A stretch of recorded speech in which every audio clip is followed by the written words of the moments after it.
Oi, sou a Marisa, professora de otorrino, sou fonoaudióloga e vou continuar a aula da Mônica de distúrbios da audição.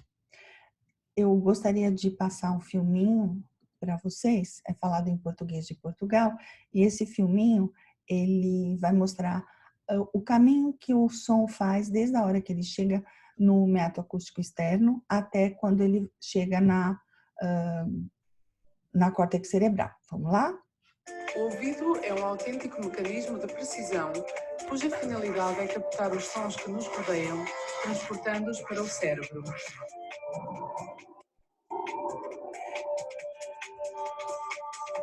Quando se produz um som, o ar vibra, criando uma onda sonora.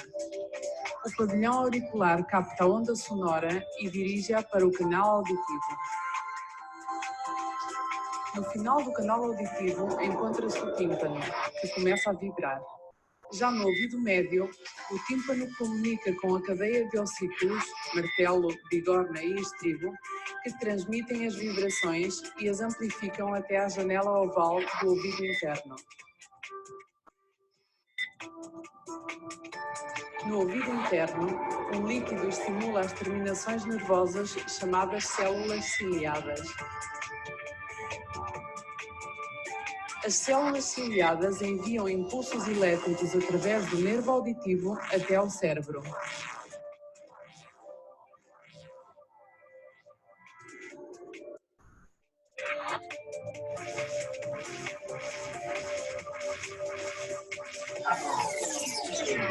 O cérebro descodifica estes impulsos, produzindo-se então o fenómeno da audição.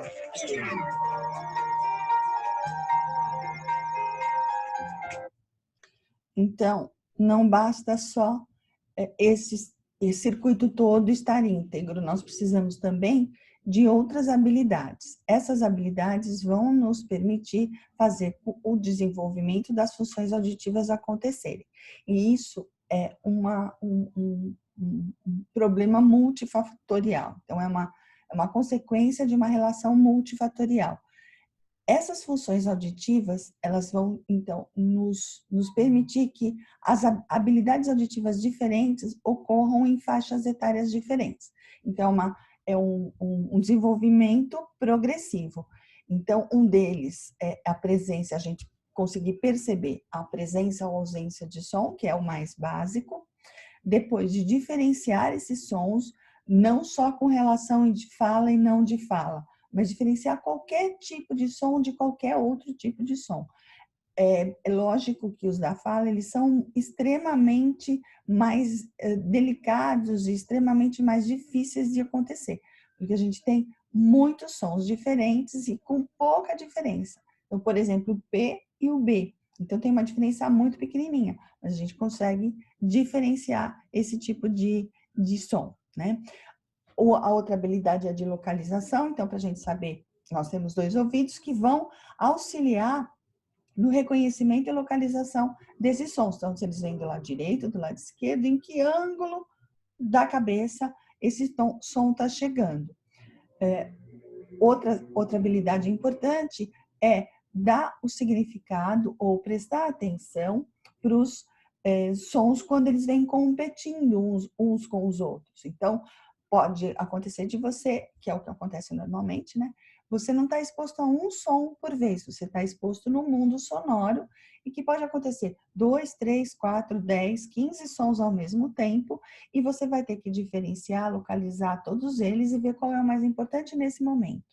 Ao mesmo tempo em que, para cada um desses ruídos que a gente ouvir, para cada um desses sons que a gente ouvir, a gente vai colocar um significado para eles. E isso vai depender da nossa experiência de vida, do ambiente em que a gente está localizado, do tipo de estimulação que a gente recebeu. Então, o ouvido que não foi estimulado, o cérebro que não ficou exposto a som, ele não consegue desenvolver esse tipo de habilidade.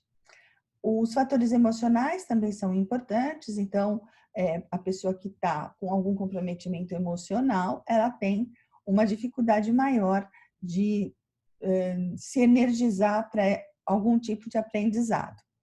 Da mesma forma, a cognição. É necessário um mínimo de atividade intelectual para que se consiga desenvolver todas essas habilidades. Enquanto isso, a maturação e a mielinização do sistema nervoso auditivo central, ele está ocorrendo. Então, essas estruturas, elas também vão maturar e mielinizar em épocas diferentes. E é essa época diferente que vai fazer com que a gente crie essas habilidades. Então, as habilidades vão depender também da maturação e mielinização do sistema nervoso auditivo central. É importante saber que a deficiência auditiva, ela traz consequências importantes, mesmo sendo uma perda auditiva leve, mesmo sendo nos primeiros anos de vida e mesmo sendo uma perda transitória. Então, esses prejuízos no desenvolvimento da criança vão acontecer dependendo da fase em que ela está de evolução total, global, né? Então, inicialmente, é uma dificuldade na comunicação, depois na cognição. Por que na cognição? A pessoa pode ter inteligência normal, mas se ela não recebe informação auditiva, que a nossa grande fonte de estimulação é oral. Então, nos primeiros anos de vida, como que a gente recebe todas as informações de aprendizado, de regras sociais? Tudo pela audição. É tudo com instruções orais, né? Depois passa a ser escrita, mas nos primeiros anos é oral. Então, a criança que não tem oportunidade de ouvir, ela precisa receber essas informações de uma outra forma. Então, por um outro canal sensorial que não auditivo, porque o dela está comprometido. Então, se acontece isso, pode haver uma dificuldade no desenvolvimento do desenvolvimento global dessa pessoa, o socioemocional, o escolar e tal. E aí, no final, vai culminar com a redução de oportunidades vocacionais dela. Então, se ela não recebeu informações corretamente, se ela foi suprida de algum tipo de informação, ela não vai ter todas as habilidades para fazer escolhas diversas vocacionais dela. É importante a gente saber, lembrar sempre da neuroplasticidade. Então, a gente sabe que quando existe falta de neurônio para algum órgão do sentido, a gente recruta, através de estimulação, né? A gente recruta outras células nervosas para fazer esse transporte de informação.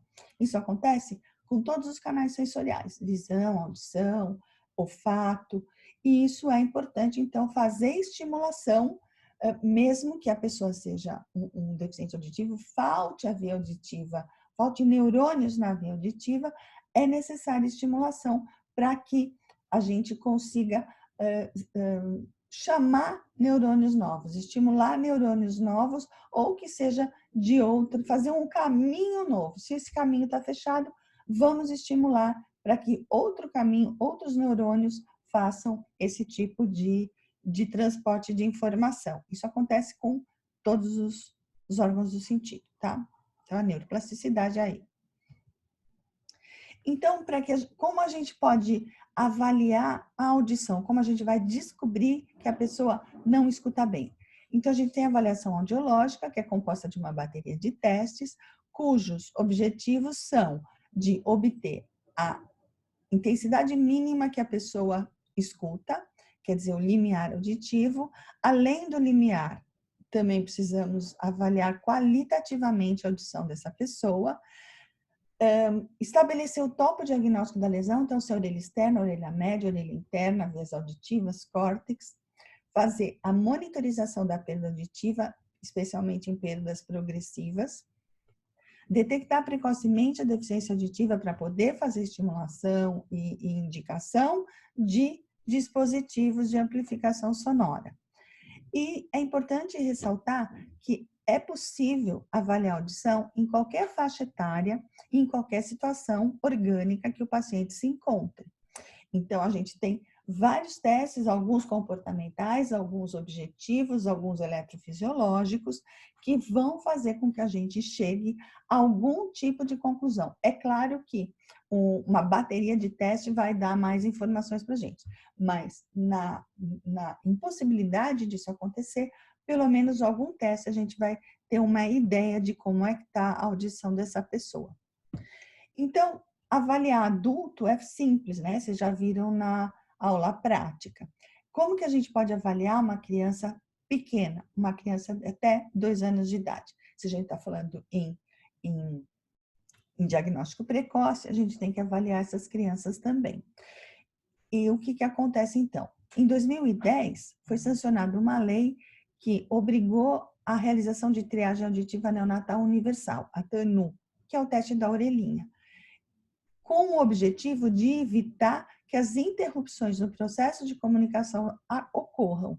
Então, é necessário o diagnóstico e intervenção precoces, e isso mobilizou uma série de profissionais, não só fonoaudiólogos, psicólogos, pediatras, neurologistas, otorrino, pedagogos, todos esses profissionais, eles estão envolvidos na implantação e no segmento da triagem auditiva neonatal. Então, a gente pode utilizar 2 tipos de testes na avaliação da neonatal. Então, um deles é a emissão otoacústica, onde é colocado uma sonda no meato acústico externo do bebê, é indolor e ele, de preferência, tem que estar dormindo. Um som estimula as células ciliadas externas e quando elas são estimuladas, elas contraem. Lembram no filminho? Elas se contraem. Quando elas se contraem, elas também emitem um som muito baixo, de pouquíssimos dBs. E esse som é captado novamente pela sonda e é levado por um software ao computador, gerando uma curva. Então, a gente vai conseguir saber se existe alguma perda auditiva coclear, que é responsável pela maioria das alterações auditivas congênitas de crianças sem indicadores de risco para deficiência auditiva. Quando a criança tem algum indicador de risco para deficiência auditiva, esses indicadores estão na aula do Moodle, que está disponível para vocês também, tá? Então, quando ela tem algum indicador de risco para deficiência auditiva, se pratica o potencial evocado auditivo de tronco encefálico, onde são colocados eletrodos de superfície nos lobos da orelha e na fronte e adaptado um fone de ouvido. Esse fone vai transmitir um som e atividade elétrica, desde o nervo auditivo até o colículo inferior, vai ser captada pelos eletrodos e também plotada num software de computador. Então, com isso, a gente consegue avaliar qualquer tipo de criança, qualquer tipo de recém-nascido. O potencial evocado, ele pode ser utilizado aí até a idade adulta, senil, não tem problema, porque é um exame que não depende da colaboração do paciente, ele só precisa estar quietinho. E, então, em quais situações a gente vai suspeitar de uma perda auditiva antes de realizar algum tipo de exame? Então, nós temos uma tabela que vai... Eu bolei essa tabela, eu juntei vários autores, e aí a gente conseguiu fazer uma tabelinha mais ou menos que contemple o desenvolvimento da fala, da linguagem e da audição, com as diferentes faixas etárias. Então, não vou me ater a elas, mas assim, até os 3 meses de idade, só vou explicar isso aqui, até os 3 meses de idade, a criança emite sons com a boca de forma reflexa, ela não tem intenção de falar ainda. E na parte auditiva, ela acorda com sons intensos, seguindo, evoluindo, desenvolvendo até os 4, 5 anos, no máximo 5 anos, a criança precisa já ter todos os sons da fala integrados no seu dia a dia. Ela pode engasgar de vez em quando, não falar algum dos sons de vez em quando, mas ela tem que ter presente todos eles, principalmente numa situação dirigida. E ela precisa compreender perguntas sobre histórias e contos que ela escutou e entender a maior parte do que é falado em casa ou na escola. Então, se a criança não estiver fazendo alguma das atividades necessárias, consideradas normais para a faixa etária dela, e ela já passou desse tipo de falha, é importante a gente pesquisar a audição dela.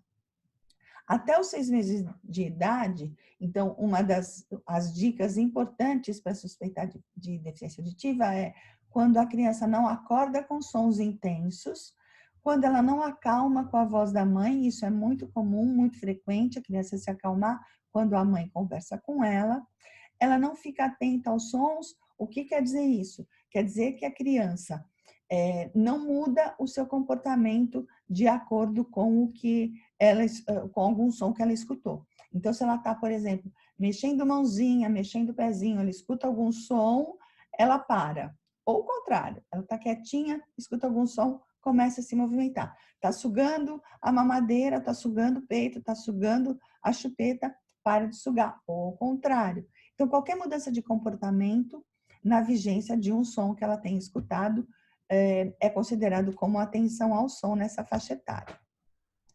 Também a criança que não procura som lateralmente a partir dos 3 meses de idade, que já é esperado, também pode ser um indicador de suspeita de perda auditiva.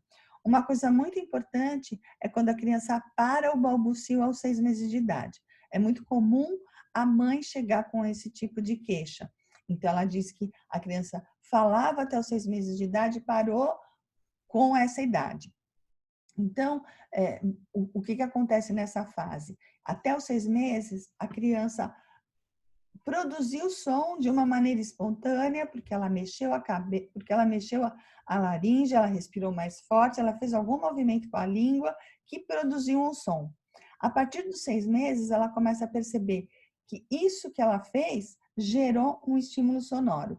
E esse estímulo sonoro ela ouviu. Então, ela começa a repetir este som motor, né? Essa atividade motora, e ela começa a perceber que isso tem relação com o que ela está escutando.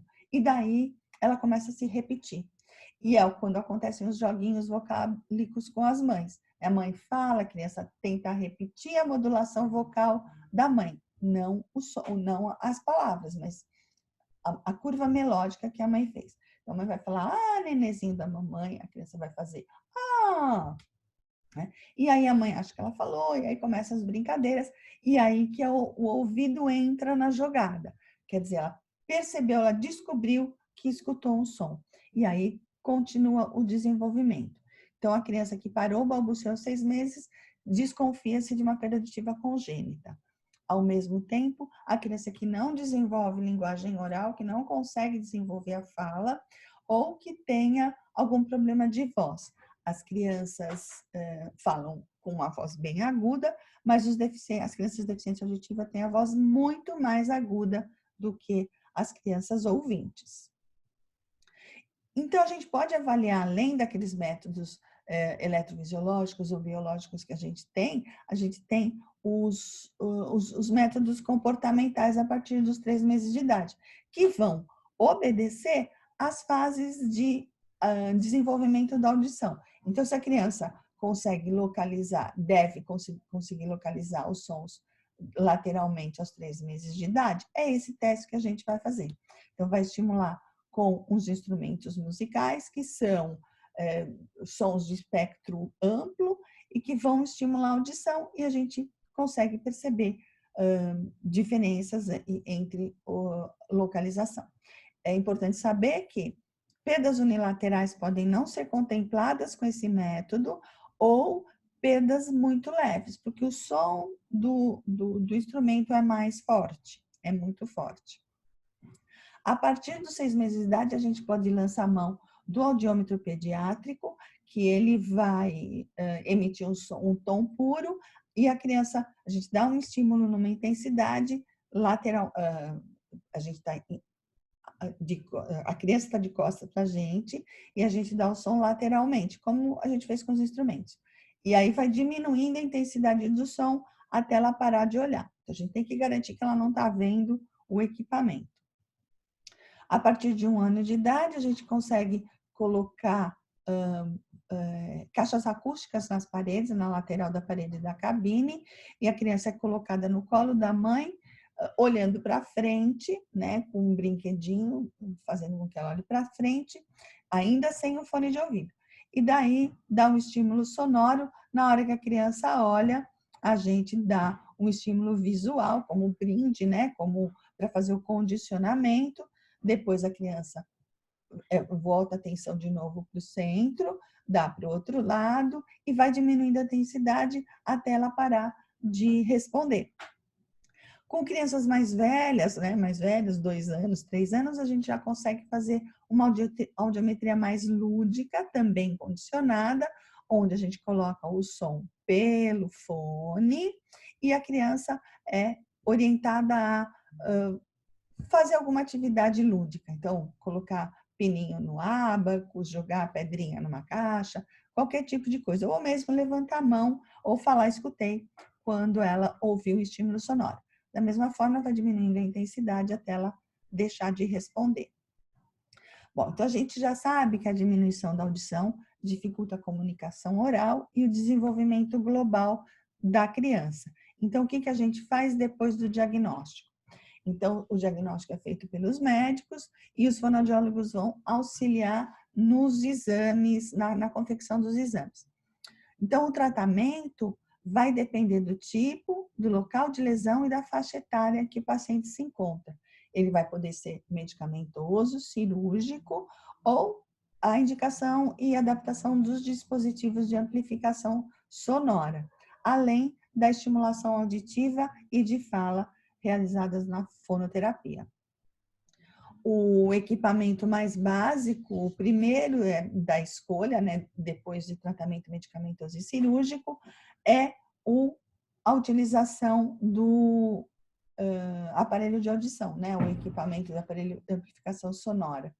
Então, ele pode ser indicado e colocado e adaptado já nas crianças bem pequenininhas. Assim que o diagnóstico for realizado, a triagem auditiva neonatal preconiza o diagnóstico até o 6º mês de vida.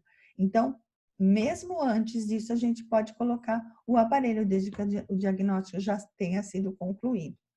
E aí a criança vai ser estimulada com relação à audição. Existem também dispositivos semi-implantáveis, quer dizer, cirurgicamente colocados no paciente. Então, tem indicações específicas, por exemplo, a prótese ósseo-ancorada, que é então uma prótese ancorada no osso temporal, tem um pino de titânio, que é cirurgicamente colocado na mastoide, e depois tem um vibrador ósseo, que é o que vai transmitir o estímulo sonoro para a orelha média. É semelhante ao vibrador ósseo que a gente usa para fazer a via óssea na audiometria. Então, ela é indicada para deficiências auditivas do tipo condutiva ou mista, unilateral ou bilateral, que advieram de infecção crônica ou de ausência ou estreitamento de meio acústico externo, devido a malformação congênita, a infecções ou a algum tipo de cirurgia. Fora isso, tem um implante coclear, que é indicado para perda auditiva sensório neural profunda, quando o paciente não se beneficia do aparelho de amplificação sonora. Então, é colocado cirurgicamente, é feito um nicho no osso temporal, onde é colocado este equipamento aqui. Aqui é um ímã. Esse ímã vai ser utilizado para fixação da antena externa, posteriormente.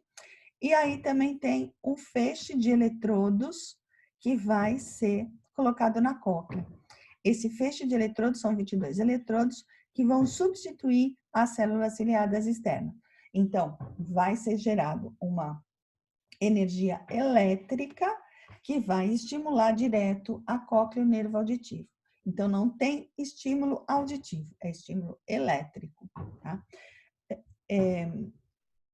Tem também um implante de tronco encefálico, no caso de necessidade por tumor de nervo auditivo bilateral, né, o tipo das neurofibromatoses, ou a genesia ou malformação coclear, onde não é possível se utilizar um implante coclear.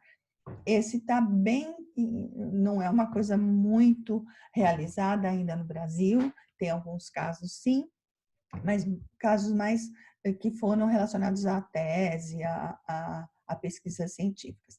Mas existem alguns casos. E tem os dispositivos completamente implantáveis. Então, esses ficam totalmente dentro do ouvido. Não são utilizados, não é utilizado nenhum equipamento externo. No caso de implante, só voltando aqui, existem, essa parte fica externa mesmo, é o processador de fala, que vai receber o estímulo sonoro e vai mandar para a antena, então, que é colocada por ímã, né? É imantada, então isso sai para dormir, para tomar banho e tal, para entrar na piscina, e aí essa parte fica interna, tá? Eu tenho aqui um depoimento de um paciente nosso que foi submetido a cirurgia do implante coclear. Ele foi uma pessoa ouvinte, então ele tem uma fala boa e ele consegue dar para a gente a ideia de como é escutar esse som elétrico. Então, não é um som, é um estímulo elétrico, tá? Então, ele vai falar para vocês. É o dia da ativação, então ele ficou 40 dias sem ouvir depois da cirurgia. Esses 40 dias são necessários para que haja redução de edema e redução de estresse cirúrgico. Tá? Então, depois de 40 dias, foi ativado. Então, ele vai começar a escutar de novo nesse dia. É importante ver a reação dele quando ele escuta o som a primeira vez. Ele não estava esperando isso, ele tem uma memória de som. Sou eu que estou falando. Tá baixinho? Tá dando interferência. Tá ouvindo a minha voz. Não, até eu quando eu falo faz... Isso, é sua voz. Minha voz tá fazendo... Parece quando a antena da televisão tá ruim. Isso mesmo. Eu vou desligar um pouquinho. A net tá ruim, a net tá bem interferência. Então, a sensação que ele tem é justamente que é um som bzz, bzz, bzz. E é isso que é importante. Isso vai mudar o nosso cérebro, é capaz de fazer a decodificação desse bzz, bzz, bzz e transformar isso em informação sonora. A córtex consegue fazer isso depois de um tempo de treino, e isso vai depender também da pessoa, né? Quanto mais curiosa ela for, quanto mais vontade ela tiver de progredir, melhor, junto com o treinamento auditivo. É importante, a gente começar o fechamento da aula, é importante vocês não subestimarem a queixa da mãe quando ela chega com uma informação dessa, ó. Acho que meu filho não escuta, ou a minha sogra acha que meu filho não escuta. É importante investigar a perda auditiva, nesse caso, porque essa mãe, ela já soube que a criança não ouve, ela já sofreu, ela já negou, ela já comparou com outras crianças, ela já fez inúmeros testezinhos caseiros e ela já tem certeza que essa criança não tem audição normal. Então, a gente tem que investigar a perda. Sempre lembrando que a pessoa não é ou ouvinte ou não ouvinte. Existem graus de perda e esses graus de perda também podem ser prejudiciais. Então, não negligencie, não subestime a queixa da mãe quando ela chegar com essa informação no consultório. O importante é que a gente também não aguarde que o tempo corrija falhas da linguagem e da audição, não tem o tempinho da criança, não. Existem regras, existem tempos de desenvolvimento de habilidades e desenvolvimento global. Isso não pode esperar. Depois que o trem passou, a gente não consegue mais entrar nele. Sempre respeitando, então, e aproveitando, isso é o mais importante, aproveitando a maturação neurológica das funções auditivas de linguagem. Tá bom? Muito obrigada. E aqui está o nosso e-mail, o meu e o da Mônica, a gente está à disposição. Só mandar lá o e-mail que a gente responde para vocês. Só colocar a dúvida terceiro ano e a gente está à disposição, tá bom? Obrigada, gente. Até mais.